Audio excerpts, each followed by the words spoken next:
Olá pessoal, nós vamos dar continuidade ao estudo dos gases.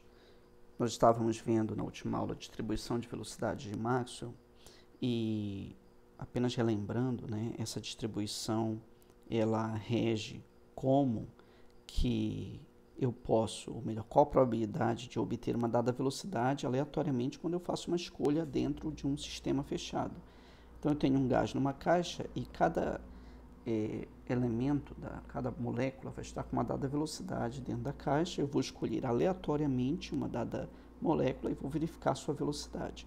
Então existem várias probabilidades, ou melhor, várias velocidades com probabilidades diferentes, e a distribuição de Maxwell mostra como é que se distribui as probabilidades em função, né, da velocidade escolhida. Então, existe um grande número de moléculas com uma certa velocidade e o valor onde a probabilidade é maior é a velocidade chamada de velocidade mais provável, né? Existe também um valor médio das velocidades na caixa, das moléculas na caixa, que seria dado, teoricamente, se eu pudesse somar todas as velocidades, né, de todas as moléculas e dividir pelo número de moléculas, o que fisicamente não é possível, né, eu obter esse valor médio, mas matematicamente eu posso ter uma boa estimativa. A gente vai ver isso. E existe também o valor RMS, que seria o valor que todas as moléculas deveriam ter, deveria ser uma velocidade, né, que todas as moléculas deveriam ter para que eu tivesse um sistema equivalente, ou seja, com a mesma pressão e temperatura. Seria um sistema virtual, né, equivalente. Muito bem, então esses valores aqui podem ser obtidos usando a distribuição de Maxwell, né? Como nós vimos, foi introduzido aí Maxwell-Boltzmann, aliás, né? Foi um trabalho em conjunto apresentado em 1859. Então, para simplificar os cálculos, nós vamos fazer o seguinte: vamos primeiro analisar o conceito de valor médio, porque nós vamos calcular o valor médio das velocidades, o valor médio do quadrado das velocidades. Então, o conceito de valor médio é quando você soma, né, todos os valores de um conjunto e divide pelo número de elementos do conjunto. No entanto, alguns valores podem ser repetidos. Então, eu vou introduzir no somatório um termo que refere-se a repetições, que também é chamado de degenerescência quando se trata de energias. Então, ao invés de somar em J, eu vou somar em I, onde eu vou considerar que R, que é o número de vezes que um dado valor I se repete. E eu também vou pegar o número de elementos total do conjunto e vou colocar dentro do somatório, dividindo esse Rzinho aqui, que é o número de repetições, né? Só que o número de repetições pelo número total de eventos define a probabilidade, como nós vimos na aula passada. Então, de fato, o valor médio vai ser dado pela somatória de todos os valores que podem ser encontrados, vezes a probabilidade com que eles podem ser encontrados. Note que agora x e não se repete mais, né? Porque eu já tenho aqui a probabilidade que considera as repetições. Muito bem, então, desse resultado, dessa igualdade, seguem duas observações, né, que nós podemos fazer, que é o somatório das repetições tem que ser igual ao número total de eventos, né? Ou seja, contando todos os que repetem, mas todos os que não se repetem, contando o número de vezes que acontece, tem que ser igual a n, né? O número total de elementos no conjunto, que no nosso caso são velocidades.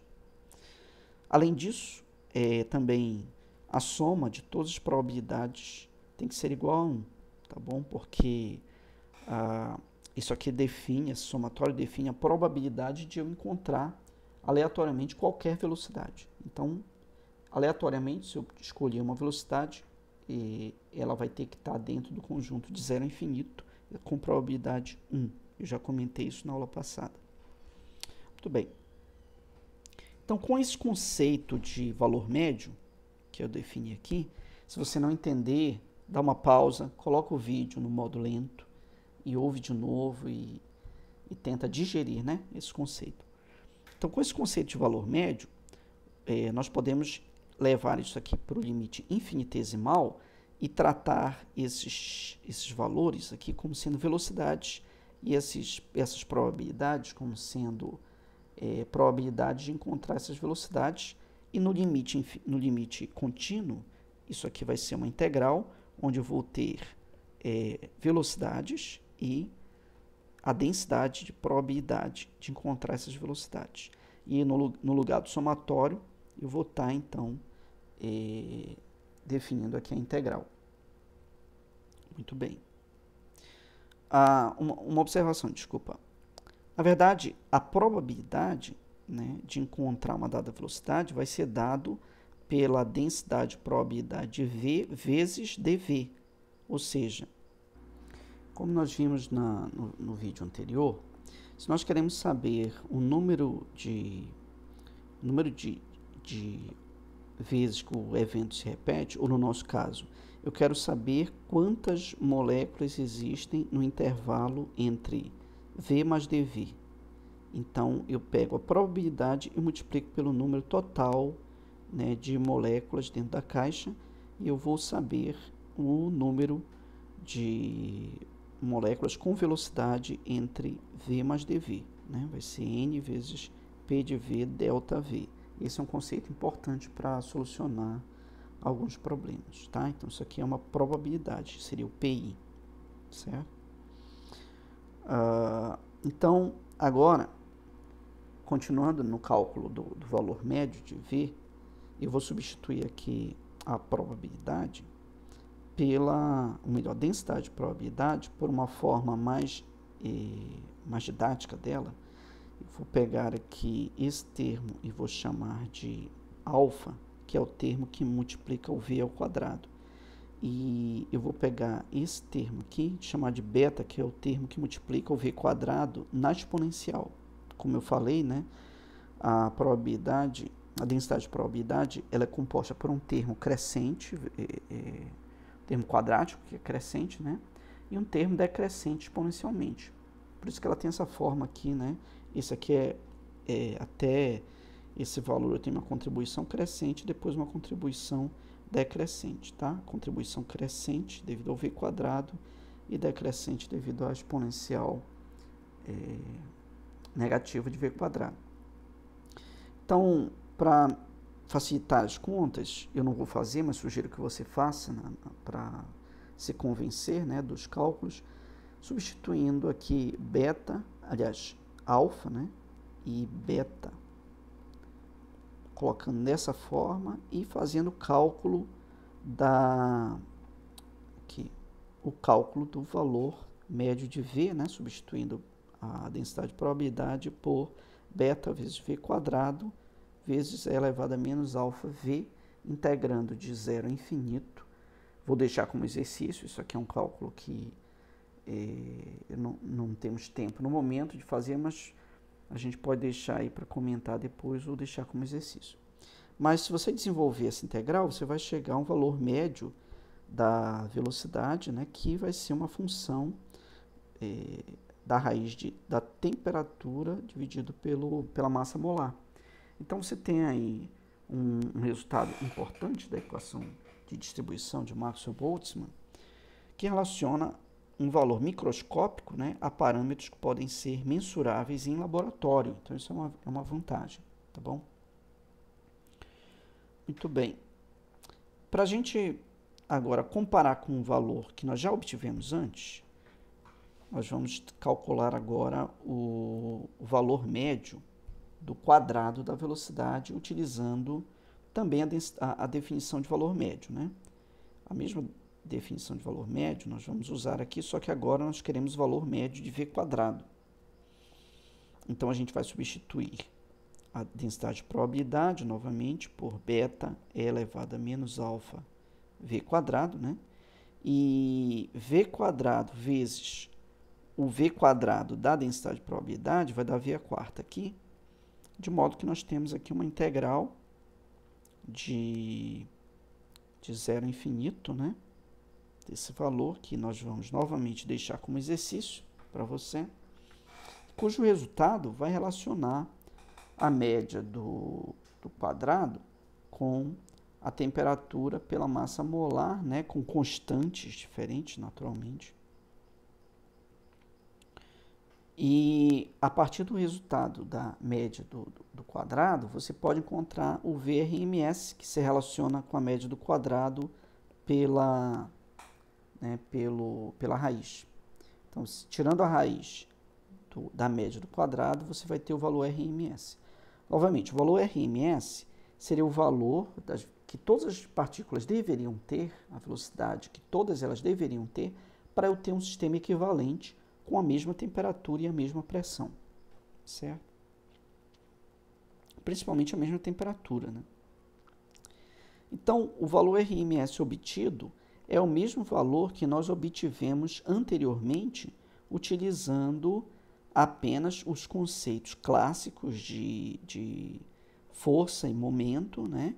E a equação de Clapeyron.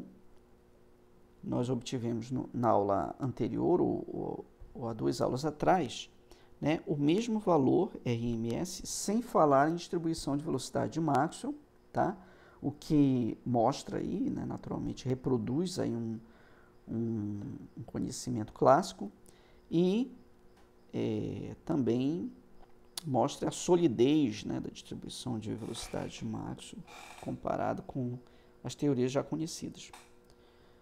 Então, essa distribuição ela tem várias aplicações.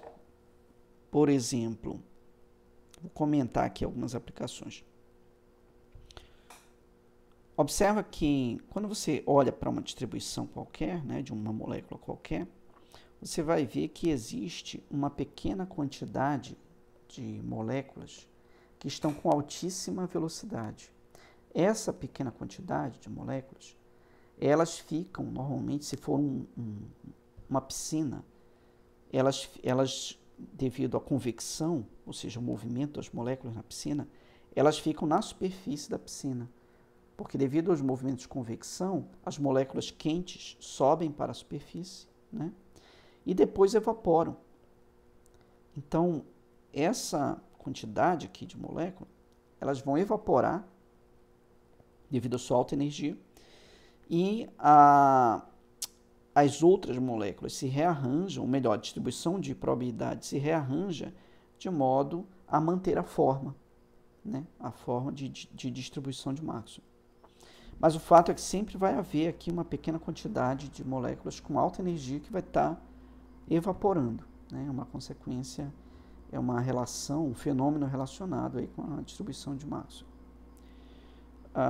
Outro fenômeno que é muito citado como exemplo é o funcionamento do Sol, né? Porque o Sol ele funciona com reações nucleares, são fusões nucleares, né? Onde nêutrons com muita energia colidem e se fundem, né? Liberando muita energia. Então, uma pequena quantidade dos nêutrons lá no Sol, eles estão com altíssima velocidade, com energia suficiente para que haja colisões e fusões, né? E é isso que faz o Sol queimar lentamente. Assim como a piscina evapora lentamente, o Sol queima lentamente. Se não fosse assim, imagina que fosse uma densidade, uma distribuição mais abrupta.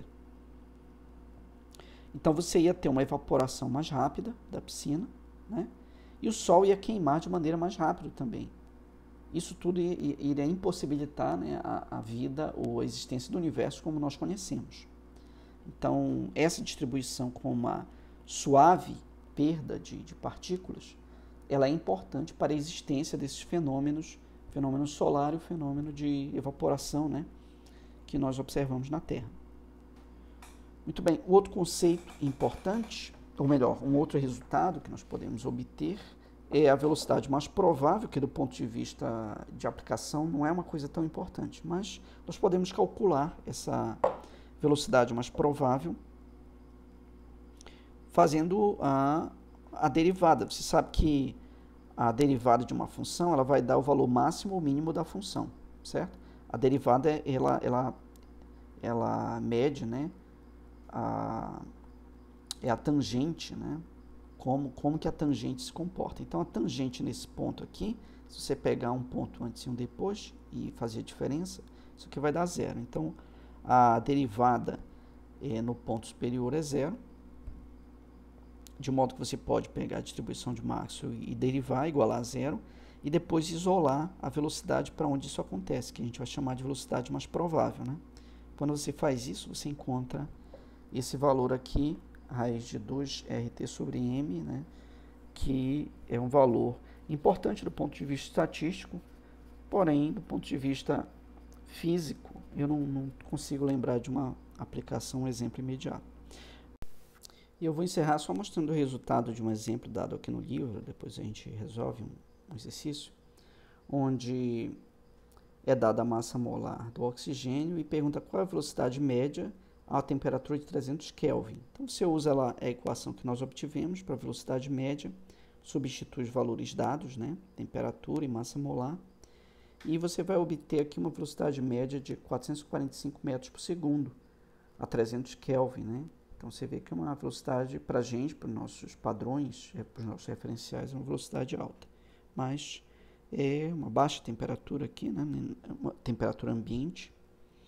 Se você calcula, por exemplo, a velocidade média quadrática, o VRMS, utilizando a temperatura e a massa molar dada, você vai encontrar aí um valor superior, ou seja, para que nós tivéssemos um sistema equivalente, todas as moléculas deveriam estar com essa velocidade aqui para nós termos a mesma temperatura, certo? Ou seja, uma velocidade um pouquinho maior. E o valor mais provável, ou seja, se você meter a mão na caixa e tirar qualquer molécula de dentro, é mais provável que você encontre uma molécula com essa velocidade aqui, 395, porque muitas estão com velocidade maior e muitas com velocidade menor, né? Então, basicamente, é essa ilustração que nós faremos, que nós damos agora, e depois a gente parte para um exemplo, tá? Por enquanto é só, pessoal. Bons estudos para todos.